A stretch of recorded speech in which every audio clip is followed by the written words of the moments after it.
Welcome to VR home chef. బరబట్టి కూర అంటేనే పిల్లలకు నచ్చదండి. మెయిన్గా నాకే నచ్చదు.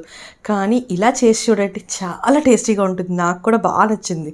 ముందుగా స్టవ్ పైన ప్యాన్ పెట్టుకొని తాలింపు వేసుకోండి. తాలింపు బాగా వేగాక చిన్న చిన్న ముక్కలుగా కట్ చేసుకునే ఈ బరబట్టిని దీంట్లో వేసుకొని కలుపుకుంటూ ఫ్రై చేసుకోవాలి. ఇలా ఫ్రై చేసుకునేటప్పుడే మూత పెట్టుకుంటూ మగ్గించుకోండి.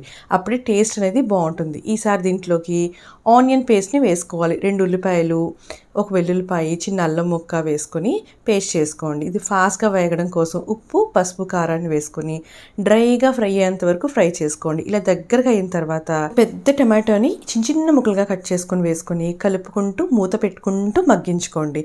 టమాటా బాగా మగ్గి మ్యాషీగా అయిపోయిన తర్వాత దీంట్లోకి కొంచెం గరం మసాలాను కూడా యాడ్ చేసుకొని పూర్తిగా దగ్గరికి అయ్యేంత వరకు ఫ్రై లాగా కుక్ చేసుకుంటే పిల్లలకి నచ్చుతుంది, పెద్దలకి నచ్చుతుంది. ట్రై చేసి కమెంట్ చేయండి.